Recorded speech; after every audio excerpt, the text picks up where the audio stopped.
திசையில ராகு புத்தி எப்படி இருக்கு, அது எவ்வளவு காலங்கள், என்ன பரிகாரங்கள், அது சொல்லிடுங்க. சந்திரன் திசையில ராகு புத்தி இல்லைங்களா? ராகு புத்தி சந்திரன் திசையில ராகு புத்தி நீங்க கேட்டிருக்கீங்க. அது 18 மாதம்ங்க. சந்திரன் திசையில ராகு புத்தி 18 மாதம்.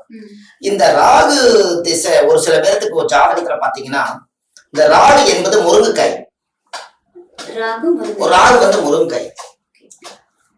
உங்களுடைய ஜாதகத்துல நீங்க ஏதாவது ராகு திசை நடந்தா நீங்க அந்த காலத்துல பாருங்க, ராகுன்னா பொதுவாவே ஜாதகத்துல யாராவது குழந்தை தூங்கலைன்னு வச்சுக்கோங்களேன், முறுக்கிட்டே தூங்குதுன்னு சொல்லுவாங்கல்ல. குழந்தை நல்லா தூங்க மாட்டேங்குதுங்க, முறுக்கிட்டே தூங்குதுன்னு சொல்லுவாங்க.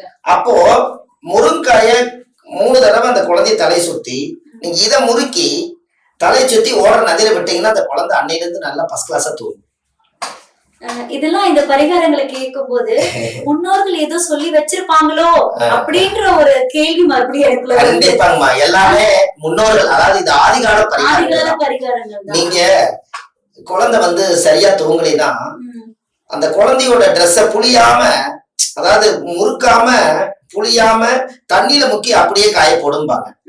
அப்ப என்னன்னா, குழந்தையுடைய மனசுல இருக்கக்கூடிய கண்ணீர் சொட்டு சொட்டா வரக்கூடாதுங்கிறதுக்காக அதை அப்படியே முக்கி அப்படியே போட்டாங்கன்னா அந்த குழந்தையுடைய உடம்ப முறுக்கிறது ஒண்ணு, அதோட துணியை முறுக்கிறது, அதனால முறுக்காம இருக்கும். இதெல்லாம் ஆதி காலத்துல சொல்லி வச்ச பரிகாரம். அப்படியே போட்டு அப்படியே காய போட்டுருவாங்க. அப்ப என்ன அப்படின்னு கேட்டீங்கன்னா, ராகு என்பது முருங்கைக்காய். அப்போ சந்திரன் திசையில ராகு புத்தி நடக்கிறவங்க முருங்கைக்காய் இன்னொருத்தருக்கு தானமா கொடுக்கணும். முருங்கைக்காய் எத்தனை முருங்கைக்காய் கொடுக்கணும்? ராகு திசை 18 வருஷம் 18 முருங்கைக்காய் கொடுக்கணும். ஆமா. எப்ப கொடுக்கணுங்க? ராகு காலத்துல கொடுக்கணும். இது எல்லாருக்கும் ஒரே பொதுவான ராகுபத்தி நடக்கிறதுனால எல்லாத்துக்கும் ராகுபத்தி யார் நடக்குது அவங்க தான் கொடுக்க போறாங்க. ராகு காலம் என்பது அதோட காலங்கள் வரும்போதுதான். இப்ப நீங்க ஒரு முக்கியமான விஷயம் ஏதாவது செய்யறதா நல்ல நேரத்துல நல்ல நேரம் செய்யணும். இப்ப ராகு காலத்துலதான் ராகு நீங்க கேட்டிருக்கீங்க. அப்ப ராகு காலம் வரும் பொழுதுதான் இப்ப ஞாயிற்றுக்கிழமை மணிக்கு 4 to 6 ராகு காலம் வருது. அப்ப சாயந்தரம் 4:30 மணில இருந்து 6 மணிக்குள்ள முருங்காய் கொண்டு போய் யாரோ ஒருத்தருக்கு 18 முருங்காய் தானம் கொடுத்துட்டு வந்துட்டா அவங்களுக்கு அந்த ராகுடைய பிடியில இருந்து அவங்க வெளியில வந்துருவாங்க.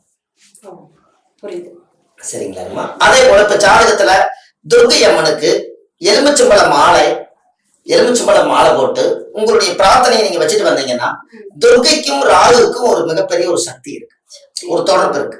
துர்கைக்கு அந்த ராகு காலத்துல தான் பண்றாங்க. அதுவே உங்களுக்கு நிறைய பேர் பார்த்திருப்பீங்க. ராகு காலத்துலதான் எலுமிச்சம்பழ மாலை போட்டு போடுவாங்க, விளக்கு போடுறாங்க. அதே போல எலுமிச்சம்பழ சாப்பாடு, லெமன் சாதம், எலுமிச்சம்பழ சாப்பாடு வாங்கி ராகு காலத்துல இவங்க தானம் பண்ணாங்கன்னா இவங்களுக்கு அந்த சந்திரன் திசையில ராகு புத்தி பூர்ணமா இவங்களுக்கு எல்லா வேலையும் செய்யும். இது எத்தனை வாரங்கள் இப்படி தொடர்ந்து பண்ணணும்? 18 வாரம். 18 வாரமே அதே எல்லாமே ஆர்டரா தான் வருது. 18 வாரம் லெமன் சாதம் தானம் கொடுத்தாரு. 18 வாரத்துக்குள்ள அவங்க எதற்காக அந்த கோரிக்கை கொடுத்தாங்களோ அந்த கோரிக்கை அவங்களுக்கு நிறைவேறும். ரொம்ப அழகான ஒரு பரிகாரங்கள். இதுவரைக்கும் நம்ம கேட்க முடியாத பரிகாரங்கள் எல்லாமே நம்மளே செய்யற மாதிரி செலவும் கம்மியான ஒரு பரிகாரங்கள் தான் அவர் சொல்லிட்டு இருக்காரு ஐயா.